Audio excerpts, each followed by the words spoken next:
Bon, ça fait à peu près 2 semaines qu'on est en confinement là. On se fait chier, hein. Je vais m'habiller pendant que je fais la vidéo parce que là il est bientôt 13h et je suis toujours pas habillée. C'est un scandale. Donc je vais m'habiller en même temps. Donc si je change de couleur entre temps, c'est normal quoi. Je suis en train de m'habiller donc tranquille. Ça faisait un moment que j'avais pas posté sur ma chaîne YouTube et d'habitude je vous offrais plutôt du contenu musical. Mais là j'ai décidé de changer.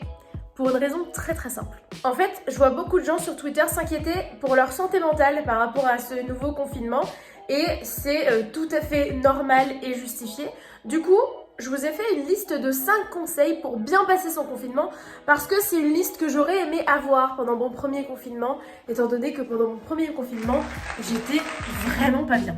Bon, j'ai changé d'endroit parce que ça va être beaucoup plus lumineux que dans ma chambre. Je m'assois et après... Ouf. On est bon. Ça résonne beaucoup, non? Ah, j'ai l'impression d'être dans un entrepôt désaffecté là. Ah, c'est grand chez moi, j'ai pas beaucoup de meubles. Essentiellement parce que j'ai la flemme d'aller acheter des meubles. Voilà, mon niveau de flemme dans la vie est juste incroyable. Pour vous situer un petit peu le contexte, pendant mon premier confinement, j'allais mal parce que je me suis fait larguer, je me suis fait virer et j'avais pas d'argent. Genre le chômage a mis vraiment 5 mois avant de me payer. Donc j'étais vraiment dans la merde sur tous les points de ma vie. Voilà. Mais du coup, après ce confinement, j'ai pu faire un bilan de tout ce qui s'était passé et des choses que j'aurais pu mettre en place, que j'aurais pu faire pour que mon confinement se passe mieux. Alors, aujourd'hui, je vous donne mes 5 conseils pour que vous passiez un bon confinement. C'est des conseils qui sont basés sur mon ressenti, mon vécu et sur ma vie. Mais je pense que ça peut s'appliquer à peu près tout le monde, globalement. Premier conseil, faites-vous une routine.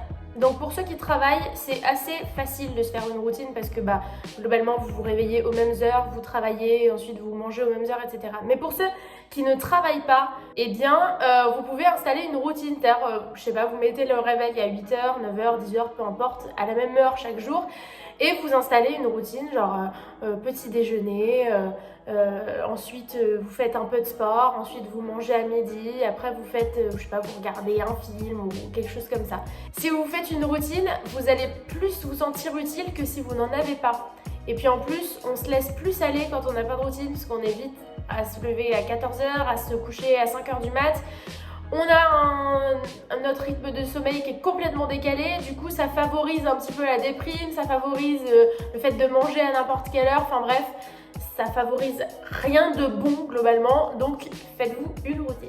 Deuxième conseil, profitez du temps qu'on vous donne pour faire des choses que vous n'avez pas l'habitude de faire. Par exemple, moi, j'ai recommencé à écrire. C'est quelque chose que je prenais plus le temps de faire parce que je sortais beaucoup et je faisais plein de choses et du coup, je prenais plus le temps d'écrire. Et ben là, le fait de réécrire, ça me fait trop du bien. Donc, prenez du temps pour faire des activités manuelles, par exemple, je sais pas, de la poterie, du dessin, écrire, enfin bref, il y a plein de choses à faire. Vous pouvez aussi découvrir d'autres choses, par exemple, si vous ne savez pas coudre, vous pouvez apprendre la couture, plein d'autres choses comme ça. Et du coup, ça va occuper votre temps et du coup, vous allez moins vous ennuyer. Troisième conseil, communiquez avec vos proches. Bon, après, si vous êtes dans la même maison qu'eux, c'est pas difficile de communiquer. En revanche, si vous n'habitez pas avec vos parents, avec vos amis, avec vos frères et sœurs, appelez-les, envoyez-leur des messages, faites des visios. Enfin, c'est très bête comme conseil. Mais il y en a plein qui le font pas forcément naturellement, alors que ça fait tellement de bien de prendre des nouvelles de ses parents. En plus, maintenant on peut appeler en FaceTime et c'est trop cool parce que du coup, tu peux voir la personne et c'est trop chouette. Donc, ouais, faites ça parce que mine de rien, quand ça va pas, ça peut faire du bien de voir les gens qu'on aime.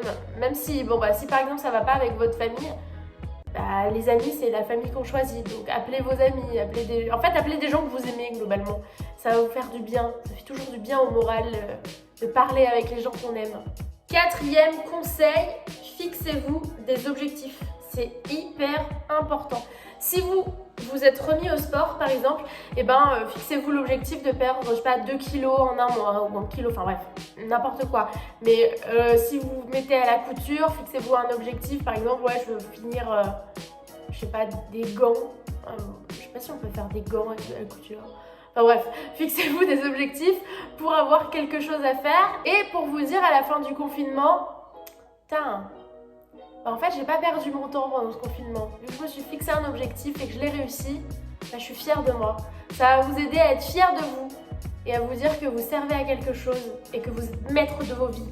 Donc, fixez-vous des objectifs, c'est hyper important. 5e conseil, j'ai fait un truc genre, on aurait dit un groupe des années 90.